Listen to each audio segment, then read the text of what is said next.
Hello everyone. इस video में हम लोग देखने वाले हैं कि कैसे एरे के इस्तेमाल से हम सम ऑफ इवन और ऑड पता करें। मतलब जितने भी एलिमेंट हम दे रहे हैं उसमें से इवन का सम क्या होगा और उसमें से ऑड का सम क्या होगा। मतलब ऐसे एलिमेंट जो इवन को बिलोंग करते हैं उन सभी एलिमेंट का सम कितना होगा और ऐसे एलिमेंट जो ऑड को बिलोंग करते हैं उनका सम कितना होगा। तो यूजर से इनपुट मतलब मांगा जाएगा और हम जो एलिमेंट प्रोवाइड करेंगे उसमें से जो जो एलिमेंट इवन होगा उन सभी को जोड़ लिया जाएगा और ऐसे एलिमेंट जो ऑड की कैटेगरी में आते हैं उनको जोड़ के उसका रिजल्ट दिखाया जाएगा। आइए इसके एग्जीक्यूशन को समझते हैं। तो सबसे पहले एक हेडर फाइल हमने लगाया has include stdio.h standard input output file, और हमने फिर यहाँ पे मेन फंक्शन बनाया। मेन फंक्शन के बाद दो वेरिएबल हमने डिक्लेयर किया है, एक n नाम का एक i नाम का। इसके साथ ही हमने इवन को सम करने के लिए एक इवन सम नाम का वेरिएबल बनाया है जिसमें पहले से ही जीरो असाइन कर दिया है हम लोगों ने। दूसरा एक और वेरिएबल बनाया है जिसका नाम है ऑड सम, इसमें भी हम लोगों ने जीरो असाइन कर दिया है। अब यूजर से पूछते हैं कि आप कितना एलिमेंट चाहते हो, तो जितना एलिमेंट यूजर बताएगा उसके हिसाब से हम लोग एलिमेंट में डेटा को स्टोर करेंगे।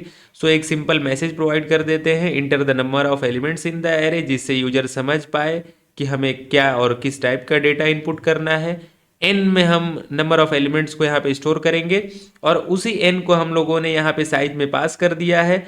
अब समय है इनपुट लेने का।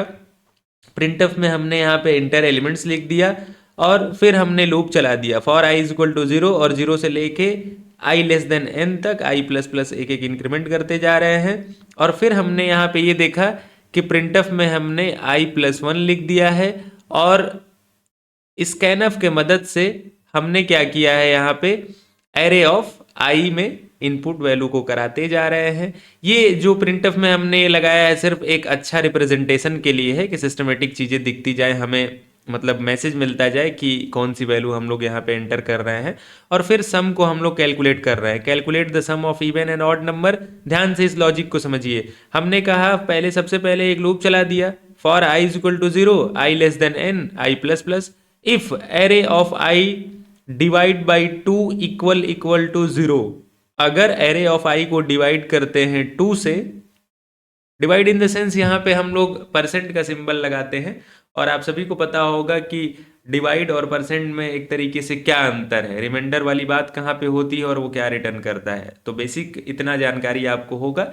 सो हमने यहाँ पे एरे ऑफ आई लगाया और हमने इसको टू से चेक किया, और अगर इसका रिजल्ट जीरो है तो हमने कहा कि इवन सम में क्या करो, even sum plus array of i कर दो। So this is the process of explicit addition, जहाँ पे ये हो रहा है कि जो भी वैल्यू इवन के कैटेगरी में यहाँ पे आएगी, ऐसे एलिमेंट जो टू से पूर्णतः डिवाइड हो जाएंगे और रिजल्ट हमें रिमाइंडर एक तरीके से जीरो देंगे, तो हमें क्या करना है कि वैसे सारे एलिमेंट को इवन सम में हमें जोड़ते जाना है।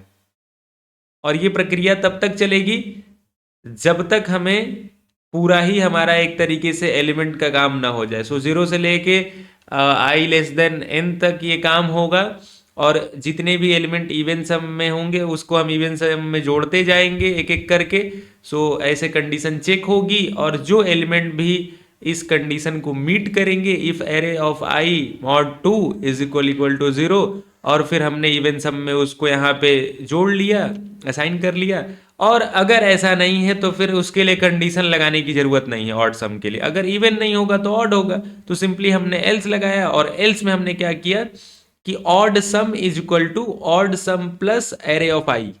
हमने ऑड सम में सारे वो एलिमेंट को ऐड कर दिया अगर वो कंडीशन मीट नहीं हो रही है तो एल्स में जाके। सो यह एक एक्सप्लिसिट एडिशन का तरीका है।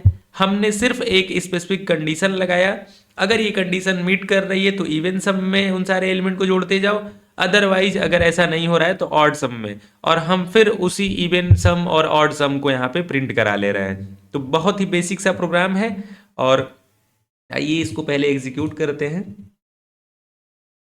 सो हमने यहाँ पे मैसेज देखा enter the number of elements in the array. आप जितना एलिमेंट चाहते हो एरे में उतना नंबर बताओ। सो हमने दिया 4। अब कह रहा है कि इंटर 4 एलिमेंट्स, एलिमेंट नंबर 1 दीजिए आप। एलिमेंट नंबर 1 जब हमने दिया मान लीजिए हमने यहाँ दिया 10, 20, 30 और 40। देखिए ध्यान से, तो क्या बताया, सम ऑफ इवन नंबर 100, ये सारे ही जितने नंबर हैं वो 2 से डिवाइड हो जाएंगे और रिमाइंडर 0 देंगे। इसके वजह से सारे ही नंबर इवन कैटेगरी में आएंगे। 40, 30, 70, 20, 90, 100 सबको जोड़ेंगे तो 100 आ गया। अब ऑड वाला भी कुछ दे लेते हैं, एक दो ठो। तो हमने यहाँ पे एग्जीक्यूट कर दिया, compile and run, and suppose करिए कि हमने 4 एलिमेंट फिर दिया और पहला एलिमेंट दे दिया 3, उसके बाद हमने दे दिया 7, फिर हमने दिया 11 और फिर हमने दिया 8। अब देखिए, सम ऑफ इवन नंबर में सिर्फ एक एलिमेंट है जो कि 8 है। सम ऑफ ऑड नंबर में बाकी सारे हो जाएंगे। सो 11 और 7 18 और 3 21। तो ये जो तीनों हैं वो ऑड नंबर हैं और बाकी वाला जो एलिमेंट है वो इवन नंबर है। तो इस तरीके से आप लॉजिक लगा के इवन और ऑड का प्रोग्राम आप कर सकते हैं। और प्रिंटफ वगैरह में देखिए, जो भी चीज़ें लिखते हैं, कई बार हम थोड़ा सा अच्छा रिप्रेजेंटेशन के लिए लिखते हैं कि कई बार हम स्लैश एन लगा लिए, स्केप सीक्वेंस लगा लिए, जिससे थोड़ा सा ऑर्गेनाइज आउटपुट दिखे। सो यह एक बेसिक सा प्रोग्राम था जिसमें यूजर बता रहा है कि नंबर ऑफ एलिमेंट्स कितना होना चाहिए, फिर हमें एलिमेंट्स भी बताना है कि कौन कौन सा एलिमेंट होगा, और इस लॉजिक के मदद से हम चेक करके इवन सम में उस वैल्यू को जोड़ते आ रहे हैं। अगर नहीं वो कंडीशन मीट कर रहा है तो एल्स ब्लॉक में जाके हम लोग ऑड सम में उन सारी वैल्यू को जोड़ रहे हैं जो ऑड की कैटेगरी में आएंगी, और सिंपली इवन सम और ऑड सम को हम लोग यहाँ पे प्रिंट करा ले रहे हैं। बाय डिफॉल्ट हमने पहले ही इसको 0 असाइन कर दिया था, जिसके वजह से कोई भी प्रॉब्लम नहीं होगी। सो यह एक बहुत ही बेसिक सा प्रोग्राम था इवन सम और ऑड सम के लिए। आप चाहें तो इसका स्क्रीनशॉट ले सकते हैं या कॉपी में नोट कर सकते हैं। एक एक सेकंड में टाइम दे देता हूँ। तो लाइन नंबर 14 से 26 तक, फिर 26 से लाइन नंबर 35 तक।